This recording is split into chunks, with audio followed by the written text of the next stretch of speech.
আসসালামু আলাইকুম। প্রিয় দর্শক, অন্য মঞ্চের আলোচনা আপনাদের সকলকে আমন্ত্রণ জানাচ্ছি। আইসিটি গঠিত হয়েছিল ৭১-এর যুদ্ধ অপরাধী, মানবতার বিরুদ্ধে অপরাধীদের বিচার করবার জন্য। সেই আইসিটিতে কেন সেনা কর্মকর্তাদের বিচার হচ্ছে, কি অপরাধে তাদের বিচার করা হচ্ছে? যদি সেনাবাহিনীর ওই কর্মকর্তারা ওই অপরাধ করে থাকে, তাহলে সেই বিচার করবার জন্য সেনা আইন কিংবা প্রচলিত আইন আছে কিনা, কিংবা আইসিটি একমাত্র আইন কিংবা আইসিটি বেস্ট আইন, সেটা নিয়ে প্রশ্ন উঠেছে। যাদের বিরুদ্ধে আইসিটিতে মামলা করা হলো, যে অপরাধের কথা বলে মামলা করা হলো, তারা কি আসলেই সেই অপরাধে অপরাধী? কিভাবে এই আর্মি অফিসারদের সিলেক্ট করে এই মামলায় ঢুকানো হলো? এই বিষয়টি নিয়ে আজকের আলোচনা। একদম শেষ পর্যন্ত থাকবেন। অত্যন্ত গুরুত্বপূর্ণ এই পর্বটি সবাইকে দেখবার জন্য বিশেষ অনুরোধ রইল। আসসালামু আলাইকুম এবং আদাব। যে কথা বলছিলাম যে ৭১-এর যুদ্ধ অপরাধ, মানবতা বিরোধী অপরাধ, এসবের জন্যই কিন্তু জাতীয় সংসদে আইন করে এই আইসিটি গঠিত হয়েছিল, ইন্টারন্যাশনাল ক্রাইমস ট্রাইব্যুনাল। কিন্তু ২০২৪ সালের জুলাই আগস্টের রেজিম চেঞ্জের পরে হঠাৎ করে আমরা দেখলাম যে উদ্ভট কিছু মামলা করা হলো, এবং এক একটা মামলায় শত শত আসামি, এক একজনের বিরুদ্ধে ২০০-৩০০ মামলা। মাননীয় প্রধানমন্ত্রী শেখ হাসিনার বিরুদ্ধে ৬৫০-র বেশি মামলা, এবং অধিকাংশ মামলাই হলো মার্ডার কেস। এবং এই সব মামলা এসে আইসিটিতে অবৈধ ইউনূস সরকারের ততোধিক অবৈধ অধ্যাদেশের মাধ্যমে অ্যাড করা হলো। এবং তারপরে আরো অবাক করা কাণ্ড যে আমরা দেখলাম সেনাবাহিনী কর্মকর্তাদেরও এই আইসিটিতে আনা হলো বিচার করবার জন্য। তাদের বিরুদ্ধে অপরাধ হলো হত্যা, গুম, এরকম নানাবিধ অপরাধ রয়েছে। আসলেই কি অপরাধগুলো সংগঠিত হয়েছিল কিনা, আসলেই যাদের বিরুদ্ধে মামলা করা হয়েছে তারা এর সাথে জড়িত কিনা, এই বিষয় নিয়ে আলাপ করব। তার আগে ইতিমধ্যে আপনারা জানেন যে গত ২-৩ দিন ধরেই আমরা বিভিন্ন প্রচার মাধ্যমে, গণমাধ্যমে দেখছি যে আইসিটির একজন প্রসিকিউটরের ফোন আলাপ। তিনি একজন আসামির পরিবারের সদস্যের সাথে কথা বলছেন এবং ১ কোটি টাকা ঘুষ চেয়েছেন। ১ কোটি টাকা ঘুষ পেয়ে তিনি মামলাকে, তদন্তকে প্রভাবিত করবেন, এবং তিনি কিস্তিতে টাকাটা চেয়েছেন।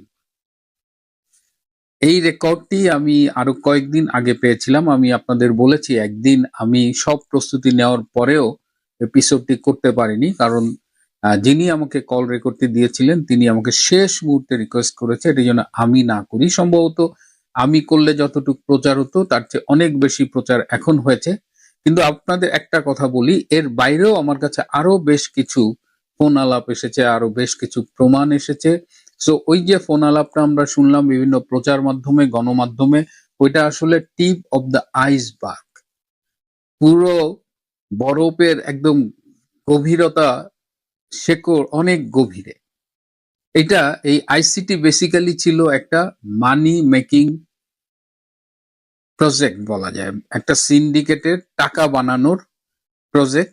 পাশাপাশি এর মধ্য দিয়ে একটা রাজনৈতিক প্রতিহিংসা বাস্তবায়ন করা, এর মধ্য দিয়ে শেখ হাসিনাকে রাজনীতির থেকে মাইনাস করে ফেলা, তাকে ২৪ সালের ৫ই আগস্ট নির্মমভাবে হত্যার যে মূল পরিকল্পনা ছিল সেটি যখন ভেস্তে গেছে, তখন তাকে এই আইসিটিতে একটা প্রহসনের বিচারের মাধ্যমে মৃত্যুদণ্ড রায় দেওয়া হয়েছে। এবং এই রায়টা দেওয়ার পরে আপনাদের মনে আছে যে ঢাকাস্থ মার্কিন রাষ্ট্রদূতের একজন কর্মকর্তা তার নারী সাংবাদিকদের সাথে মিটিং এ এই রায়ের ব্যাপারে কথা বলেছিলেন।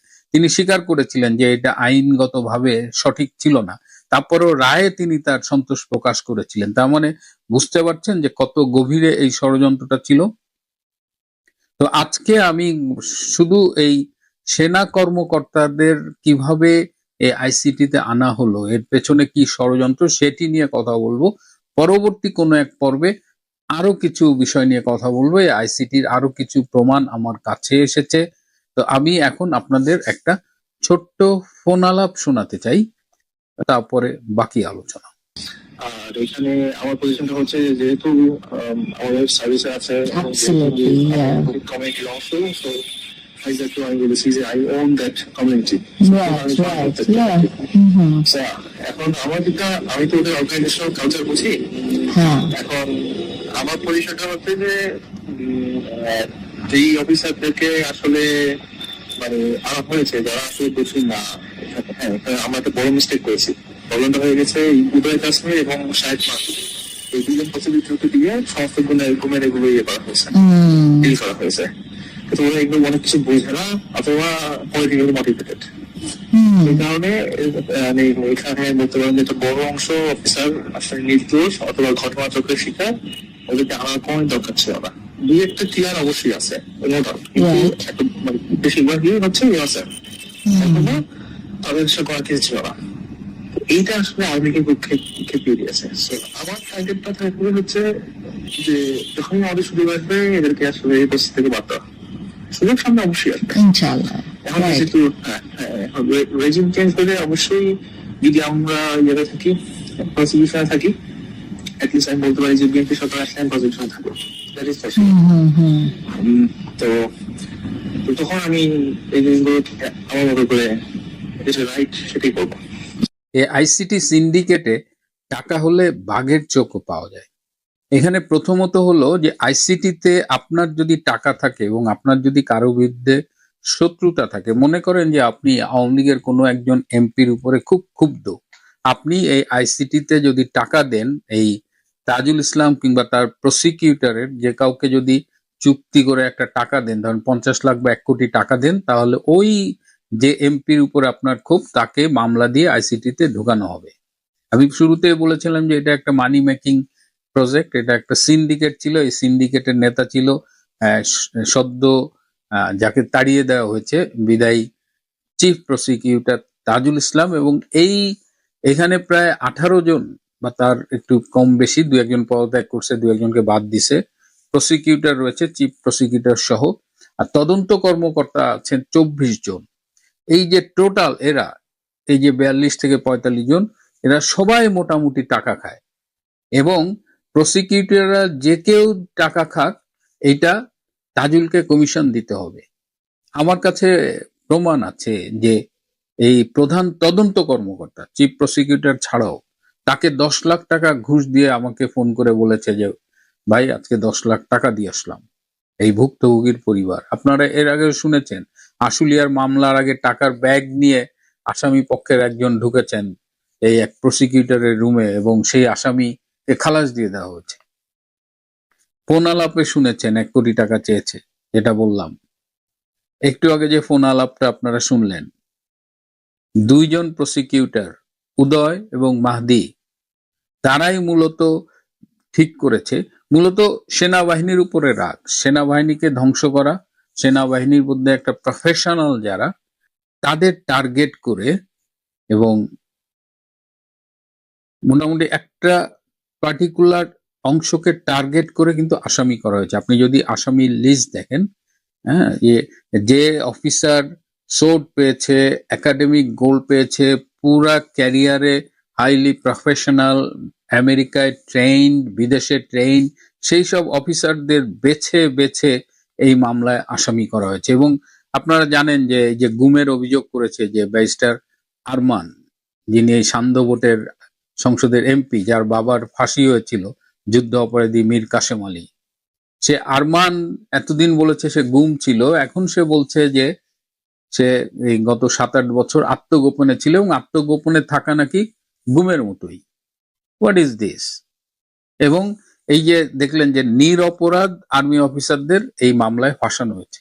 এই ষড়যন্ত্রের সাথে দেশি বিদেশি শক্তি ছিল। এই ষড়যন্ত্রের সাথে প্রথম আলো ডেইলি স্টার গ্রুপ জড়িত ছিল। ডেইলি স্টার দেখেন যে রামপুরার সেখানে মব কন্ট্রোল করার জন্য কিছু আর্মি অফিসারকে, যারা বিজিবিতে ডেপুটেড, তাদের নিয়ে যাওয়া হয়েছিল, অন্য জায়গা থেকে আনা হয়েছিল, এবং তাদের বিভিন্ন কার্যকলাপের সাথে কম্পিউটারে সাইমুলেশন করেছে। তারা দেখিয়েছে সাইমুলেট করে যে এই যে অমুক অফিসার এই গুলি করছে, এই গুলি যে অমুককে করেছে, মানে পুরো গ্রাফিক প্রেজেন্টেশন। অথচ এই গ্রাফিক প্রেজেন্টেশন, এই সাইমুলেশন, এটা যখন যারা করে, যিনি করেন, এটা অ্যাবসলিউটলি তার উপরে ডিপেন্ড করে তিনি কি ডেটা ইনপুট দিচ্ছেন, কি ফিট করাচ্ছেন, তার উপরে আউটপুট চলে আসে। যেখানে বিটিভি ভবন আক্রান্ত হচ্ছে, সব পোড়ায় দিচ্ছে, সেখানে রাষ্ট্রীয় আইন শৃঙ্খলা বাহিনীর সদস্যদের দায়িত্ব কি? এই রাষ্ট্রীয় স্থাপনা প্রোটেকশনের দায়িত্ব আছে, সেখানে ম্যাজিস্ট্রেট আছে, সেখানে অনেকভাবে কাজ আছে। সবকিছুকে উপেক্ষা করে একদম টার্গেটেড ওয়েতে আর্মি অফিসারদের এখানে নিয়ে আসা হয়েছে। এই যে টাকা দিলে মামলা করা যায়, টাকা দিলে তদন্তকে প্রভাবিত করা যায়, টাকা দিলে আপনি মামলা থেকে খালাস পাবেন, এসব করেছে এই তাজুল ইসলামের নেতৃত্বে এই প্রসিকিউটররা এবং তদন্ত কর্মকর্তারা। আজকে তাজুল ইসলাম কোথায়? খবর পেলাম, যখন আপনাদের সামনে কথা বলছি, সে নাকি পালিয়েছে সৌদি আরবে। তো সত্য মিথ্যা জানি না, কিন্তু তাকে যেহেতু দেখা যাচ্ছে না, এবং আমাকে যিনি বলেছে তিনি সাধারণত প্রমাণ ছাড়া কথা বলেন না।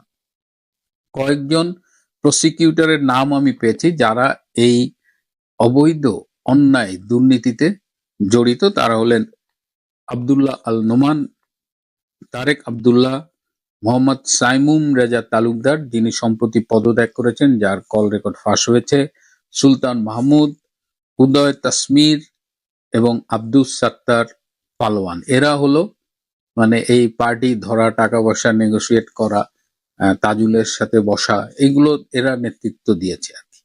যেহেতু আইসিটি নিয়ে বিতর্ক হয়েছে, যেহেতু যে অধ্যাদেশ বলে এটি করা হয়েছে সেটি বৈধ নয়, সুতরাং বর্তমান সরকারের একটা দায়িত্ব হবে যে এই অধ্যাদেশটাকে সংসদে যেন পাশ না করানো হয়। এই মামলা এগুলো পুনর্তদন্ত করা হোক, পুনর্বিবেচনা করা হোক। এইগুলো আইসিটির কেস না, এগুলো অধিকাংশ মামলাই আসলে ফলস। সো ওভারঅল একটা রিভিউ করা হোক, রিভিউ করে ব্যবস্থা নেওয়া হোক।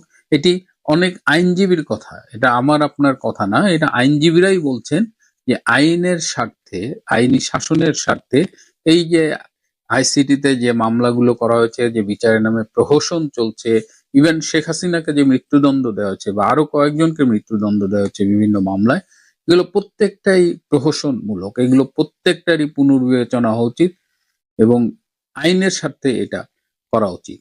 এবং এই যে সেনাবাহিনীর নিরপরাধ অফিসারদের যে আইসিটিতে নিয়ে হয়রানি করা হচ্ছে, বিচারের মুখোমুখি করা হচ্ছে, এটা অবিলম্বে বন্ধ করা উচিত। তাদের স্ব বাহিনীতে, স্ব কাজে অবিলম্বে ফিরিয়ে নেওয়া উচিত। এদের অনেককে আমি ব্যক্তিগতভাবে চিনি, তাদের ক্যারিয়ারটা এত এত ভালো, এত এক্সিলেন্ট ক্যারিয়ার এবং একদম প্রফেশনাল অফিসার, এদের আজকে এইসব প্রহসনের মাধ্যমে এই বিপর্যয়ের মুখে দাঁড় করানো হচ্ছে।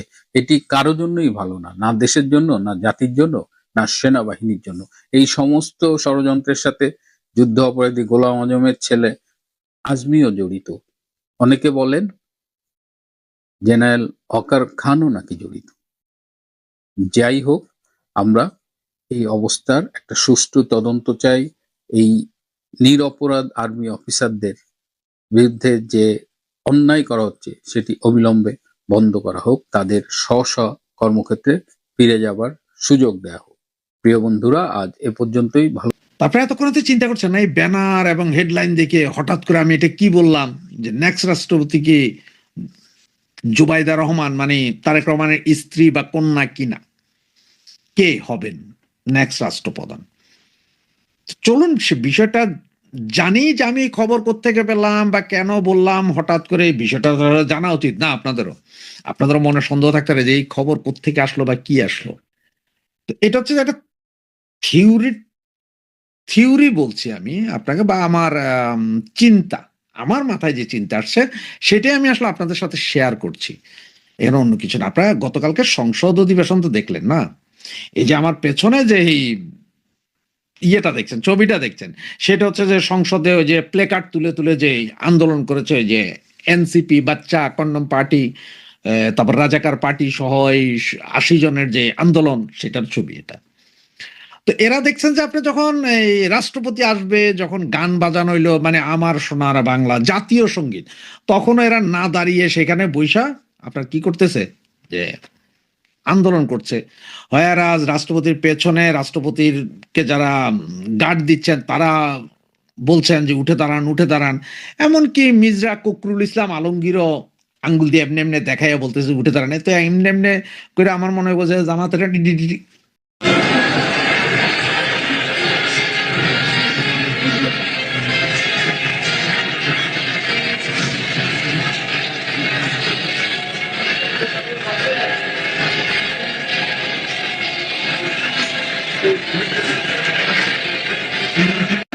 হইতে পারে, কি ছিল ওনার মাথায় এটা জানি না, তবে উনি এরকম করেছেন। তো এগুলা দেখলেন আপনারা। এরপরে রাষ্ট্রপতিকে যখন এরা ভুয়া ভুয়া বা ওই যে হাসনাত আব্দুল্লাহ যখন চেইতা যায় মারতে যাচ্ছে নাহিদ,